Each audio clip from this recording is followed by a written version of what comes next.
Well, it's been great. It's been great to watch them do that.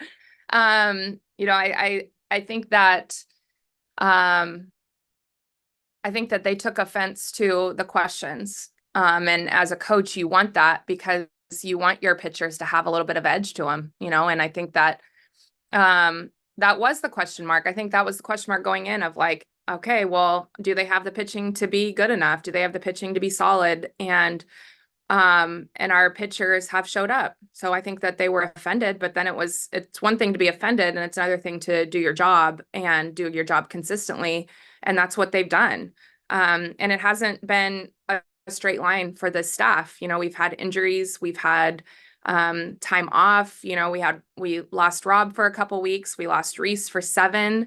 And the other pitchers stepped up and did a tremendous job. And I think the thing that's even more impressive is how offensive the game is. And you're looking at scores across the country, and it's never been more offensive. And they're doing just a really great job of countering offenses and holding them down. And doesn't mean they're perfect. We've had some games get away, but that was in our toughest stretch. And now, looking at the staff and them being as healthy as they've been all year, it's exciting to see the body of work that they've had and where they're at right now. And I'm just really, really proud of them. Yeah, and then with how good the pitching has been, it seems right now like just it's honestly like y'all are doing great, of course, with 5 straight series. It's almost like y'all can reach another level if the offense just breaks through with runners on base. I know that's kind of been like the problem the past couple series. I know that if there was a magic formula to solve that, you would. But can you recall any teams in the past who maybe struggled with scoring runners on base and how they worked through that to maybe capitalize on? Well, I don't think that's something that's unique to us. I think that that's everything. I mean, you want to get runners on and you want to have timely hitting and you want to have all those things. And sometimes it's going to work and sometimes it's not. Sometimes you just have to tip your cap to, like this past weekend, like LSU's pitching staff's very strong. Berzon's one of the best we faced all year. And so it's just finding, those things. It's like when we're looking at just quality at bats, those things start to add up and start to add up to getting some runs in. And so, yeah, like, do we want to have more timely hitting? Yeah, that's everyone does. But also we're also facing All-American pitchers and we're facing, really great teams that are also going to get the job done on their side. So the thing I am really happy about is that we're still finding new ways to win. And I think we're still growing as a team. And so when you watch us, from the start to now, or even from the start of SEC season to now, we keep getting better every weekend. And that could be said for every facet of our game. And so I just think that how tough this game is, how hard it can be, all those things, this team has stayed the course and just continued to find ways to continue to grow and keep playing better softball each weekend. Melissa? Courtney, good morning. Morning. I wanted to follow up kind of what Ethan asked about the pitchers. Was there a moment or a time where you remember like, okay, I think we've turned a corner as a staff, or was it like you said, just individuals stepping up when they needed to? I think it's individuals stepping up when they needed to. I think we're very much, as a staff, very much in the moment. Like we just have to figure out what we need to do to counter this offense today. And it's all hands on deck. I think the thing that is really great is there's not an ego on this staff. They know that they're better together. They know that they make each other better. They are fine to hand the ball to the next because they know that the next one's going to come in and have their back and give a different look. And so no matter what role they've had, they've embraced it. And so it's never been something where we sat down and said, this is what we need to do, like collectively. This is what we need to do. It's just like, hey, like, let's win the game we're in. Let's worry about the next pitch. And just really worry about being our best that day. and giving our team a chance to win. That's all it ever is if we do our job, it's giving our team a chance to win. Some days that's zeros and some days that's 7. And so give them a chance to win, compete, set a good tone. And they've done that more often than not. Looking ahead to this last weekend with Ole Miss, not to totally bring up last year, but you went into that final series against Missouri, which was and laid an egg in the league and lost. And so how do you, not that, I don't say you bring it up, but like not try to slip up against Ole Miss as you guys try to be a top 4 seed in this SEC tournament? Yeah, well, we've put ourselves in a good position to play ourselves into that. I think there's a lot of contributing factors with that last series last year. It wasn't our best. They were playing really well. They were, fighting for something. I think that's something that you could look at similarities of this coming weekend is when you're facing a team that's kind of fighting for their life per se, you just never know what version you're going to get. And so I think what our team's done, what this team has done really well is not get caught up in all the extras of a series. Just focusing on what we do and focusing on who we want to be. We've dove into our prep. We are prepared for what they do, and mostly it's figuring out what do we need to do to win. Like what do we need to do as Arkansas Razorbacks to win, and so we'll just continue to focus on that. And I mean, hopefully it doesn't, play out like the end of last year. That's like the one, series in our last 16 that, that's the one we dropped, but, they just got to fight and do their jobs this weekend. What is, oh, I muted myself. What is the answer to that when you say figure out what we need to do to beat Ole Miss coming in here and play our game? What does this matchup look like? Well, this matchup's a little unpredictable. And it's, they have quite a few arms that they use. They rotate them quite a bit. So it's making quick adjustments. It's being prepared for whoever they throw and then when they make that change, being ready for that.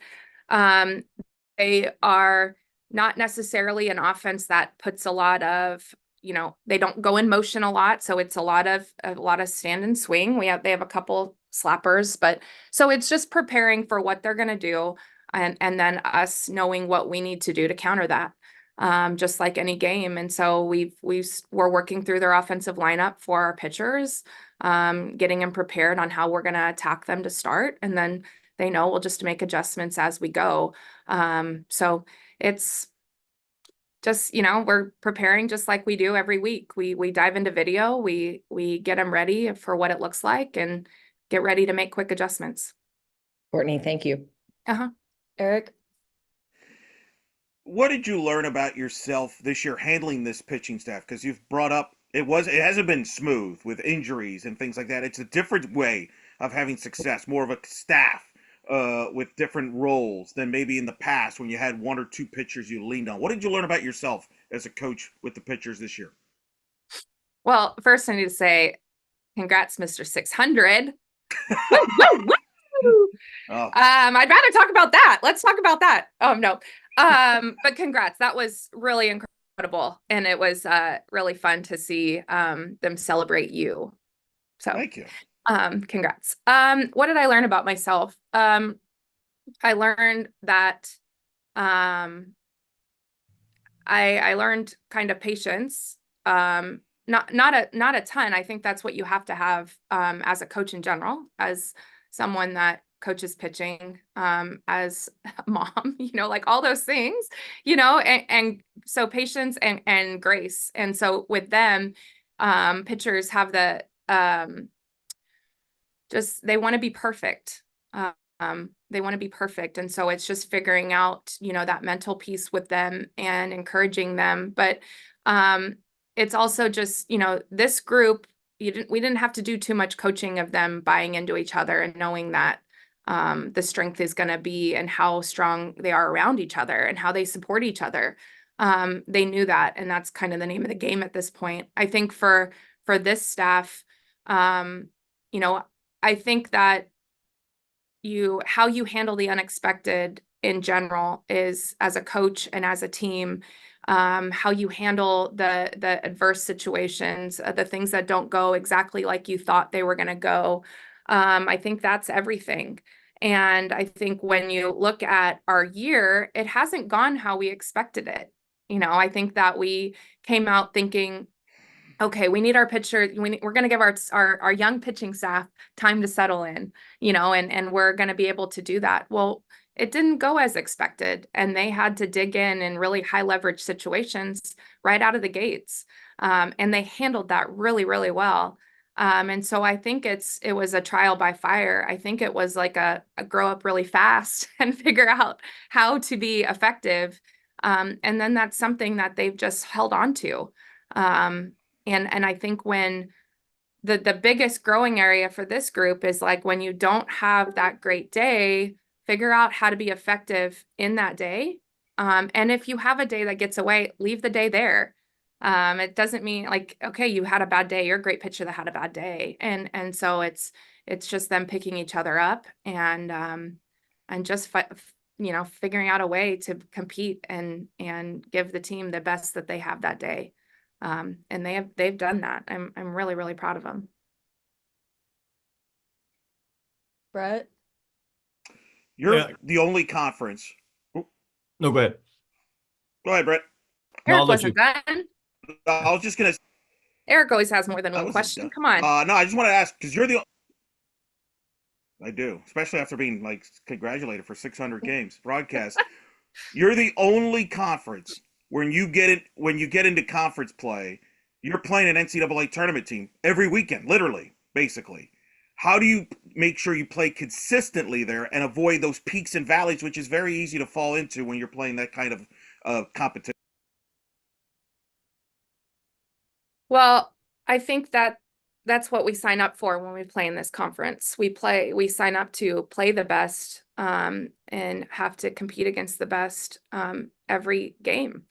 I don't think we avoid the peaks and valleys. I think we embrace them and figure out how to be our best in that, because there are stretches that we have not been firing and we've had to find different ways to win. And while also knowing like we weren't our best and we found a way, or when we drop a game, okay, well, this is what happened and this is how we need to respond. And so I think it's just making sure that we're learning and growing through that, but it's never, who we are. And so it's just, this team's responded to that. I think that you can get caught in like, oh my gosh, this game, and it can drag you down, or you can respond and want to be better. And that's what this team's done. And so I think that it is a grind. This conference is a grind. But we know that when we sign up for it. And so it's just, how can we be consistent? How can we find new ways to win? How can we win on days we're not our best?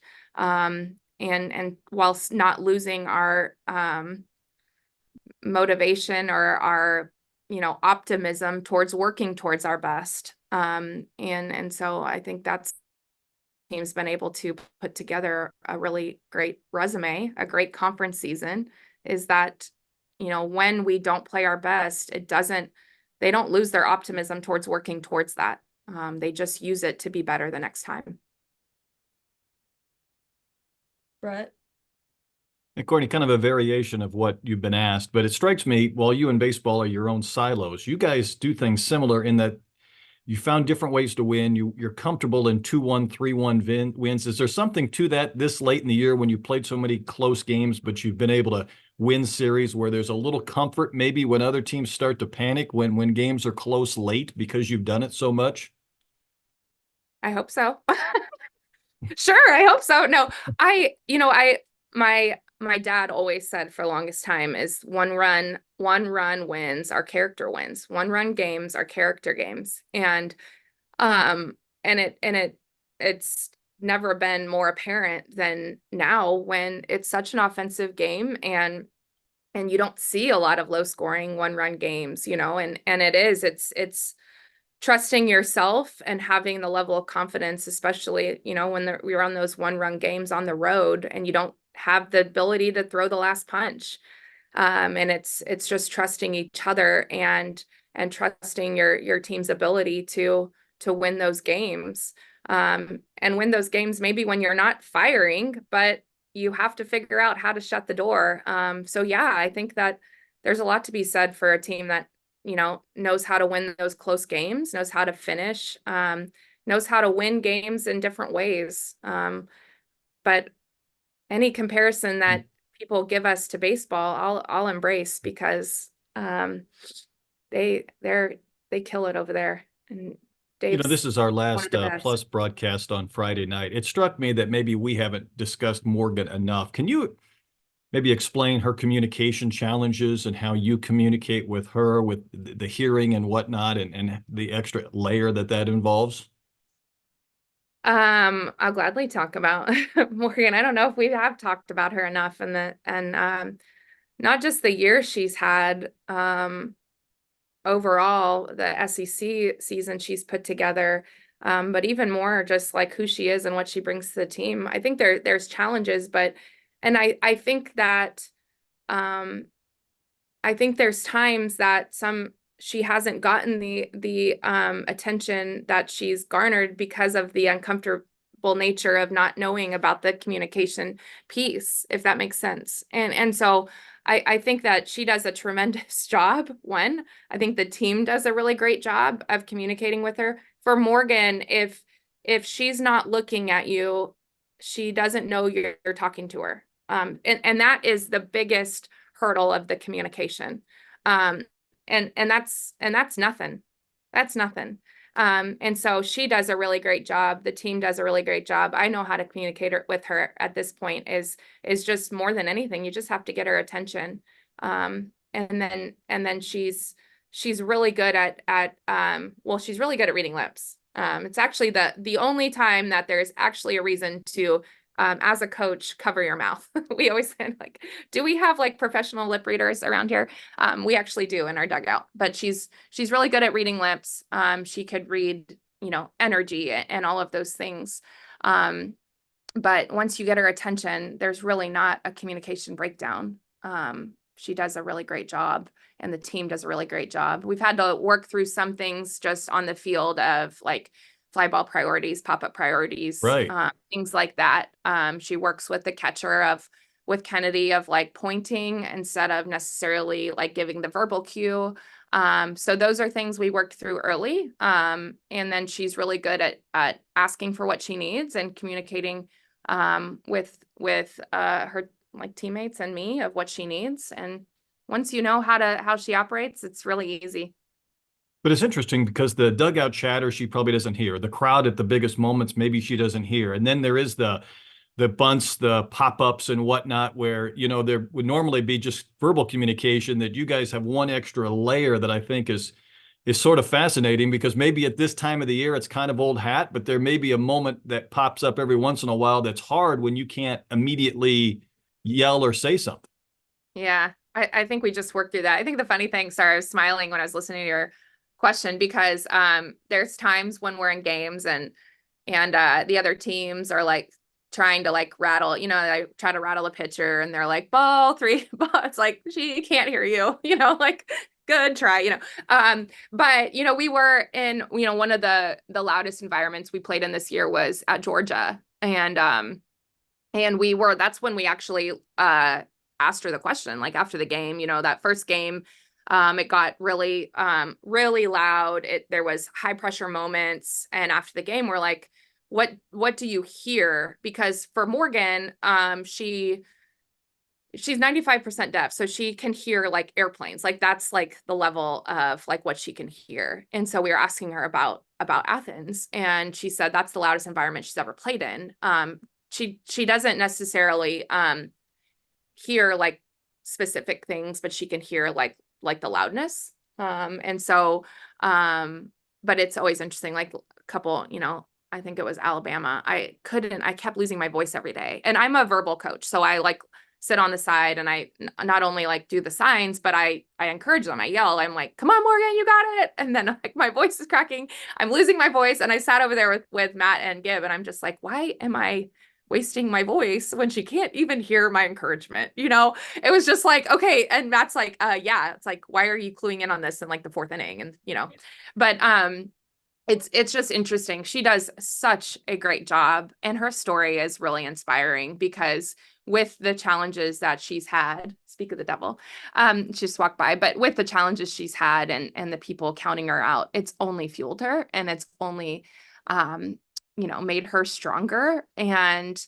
her story is just really inspiring. You root for her. You want her, you always want your players to prove people wrong and be their best. Like, you just want her to prove everyone wrong and just like shove it. No, I love that. I appreciate that. I think it's something we need to probably spend a little more time with during a telecast because of all the things you mentioned, just the uniqueness, the challenges, overcoming any, it's a scary game at times if you can't hear maybe the crack of the bat or the conversation, and to be able to overcome that and put the season forward she has in the SEC is pretty amazing. It's incredibly amazing. I think she's at a point too where she's the most comfortable talking about it. What do you say? Yeah. And I think I don't think that she wants that to be her story, like her only story. But I think it's huge. And I think she's never been more comfortable talking about it. And I think it's a challenge that she's embraced and she's just been stronger for. But like, her story is incredibly inspiring. Ethan? Yeah, really quick. Just talk about Morgan. It is senior day weekend. Will you spend a little bit of time talking about each of your seniors and their contributions to the program? Just a light question to end with.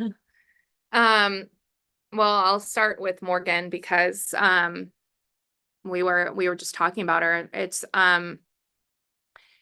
I wish with some of these that came in for just 1 year, I just wish we had more time. She's someone that I wish I had the privilege to coach for much longer than a year.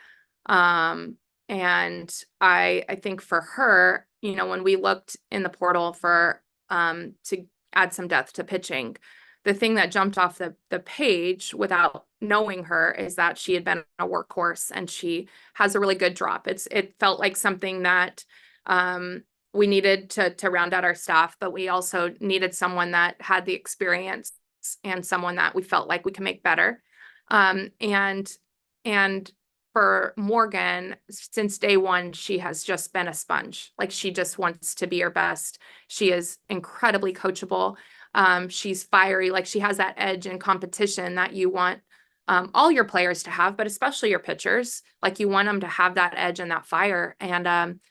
And for her, it's she just literally wants everyone to be so good around her, and she wants to win. And it's not about her and anything that she does.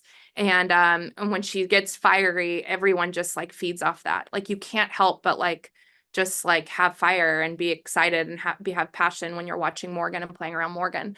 And she's that way every single day. Now she's kind of a grandma, like, she has the aches and pains. And so if you ask Andrew, she's, making Andrew earn his paycheck. But she knows who she is. She knows how to elevate her game. She's going to give you 100% of what she has every pitch she throws, on a daily basis, in a bullpen, in a live game, all of those things. And she loves the big moment. And that's what you want out of your pitcher. But she's incredibly selfless. Just a tremendous human. Nia is another one where she just made a huge impact right away. Just in knowing who she is, the confidence that she has in her game. And she's just fit in seamlessly. She's elite in what she does. And I think we're seeing her best version as a Razorback, and still continuing to get better every weekend with our competition keeps, getting better and challenging us, and she just keeps getting better. But she has incredible tools, incredible hand-eye, barrel control, like I've never really seen consistently. And just, one of those players where you're like, shoot, I just wish we had more time. She, belongs on the stage and has just been a huge addition. Rylan. I mean, what's there to say about Rylan? Rylan's been just a staple in this program for 5 years. And the best call we got this summer was her coming back because of her commitment to this program, what she's done, her journey, just staying committed to being a Razorback and just being, really prideful in that. What she brings is so reaches so far beyond the field. She brings us like a steady, calm, a confidence, and she accepts everybody. She loves everybody. She builds everybody up. She's a worker. She's, I mean, a huge heart and just incredibly talented. And I think this year is also a reflection of that, of it's not about her, it's about the team and just continuing to grind to be her best and then building everybody up around her to be their best and stay the course. And just, she's been a huge piece of us continuing to grow to our best version. And I just think that, again, I think she's just unique in college athletics. You just don't hear stories like her anymore. And we need more Rylan Hedgecocks in college athletics. Kylie Halverson, it was interesting because I was asked yesterday who our unsung hero was of the year. And I had never been asked that. And I was stumped at first because I just was like kind of taken aback. There's not many questions that stumped me. And that one got me for a second. And then it just like fit right away. G Money, we were sitting here going, who is it? Who is it? And G Money came in and it's like the second, she said Kylie, I was like, oh my gosh, it's Kylie. She's the unsung hero of this year because when you ask a first baseman to, first of all, you can't ask many first basemen to be a second baseman. You just can't. No slight to first baseman, and you just can't. But when we asked her to do it, she could have easily said, why me? She could have easily been, kind of pissed about it, and she embraced it. And that's the fit. That's the piece that we needed this year to be our best. And we needed that. She embraced it. She has only gotten better. I mean, some of the plays she made at LSU are some of the best I've ever seen. And that's Kylie. And and even, this year, she just continues to get better every weekend. She had a little tough stretch offensively, and I think you see the maturity of her and letting the game come back, and she's playing her best that she's played. Maybe in her career, maybe in her time as a Razorback, the offense, production that she's having, that she is our anchor on defense. The way that she is playing second base right now is exactly what we needed to be our best. And so that's Kylie. And then Hannah Gamble, she has endured so much in her time here, being an Arkansas kid and playing at the level that she's played, with the personality that she has. She is pulled in so many directions. She has asked more than any player we've had. And she's handled it as well and as beautifully as you can. And it hasn't been without bumps. It hasn't been without added pressure. She carries a heavy weight for this program in this state, and she just continues to show up for everybody every day. She's someone that wears her heart on her sleeve, which is why you just gravitate towards her too. It's just she has this, this smile and this personality that just captures you right away. And then she plays at a really high level. But I am proud of her as a person. I'm proud of her as a competitor, her growth, the ability that she's given herself to just learn how to give herself grace and fight for herself and find her voice. I could go on because I think that she's had to grow more than a lot because of being in the public and what the you know, what the fans and the state asks of her. And she's done such a great job. She's not someone that really is afforded off days, without extra, not criticism, but a little bit of that. And she's just continued to grow and get stronger. I will say that I need to brag about her because Hunter, our athletic director, gives out an award every year of the student athlete that best exemplifies what it means to be a Razorback and a champion for life. And Danielle Gibson was awarded this award in her senior year, but he gave it to Hannah this year, Hannah, and then a soccer player, B. Franklin. And I think that's the best thing I can say as who Hannah is she just exemplifies what it means to be a Razorback and a champion, both on and off the field. And she is so incredibly deserving of that award. That was really long. Sorry, guys. Thanks for hanging in there. I asked it. Thank you so much. All right, do you have any other final questions for Coach D? Okay, thank you. Thanks.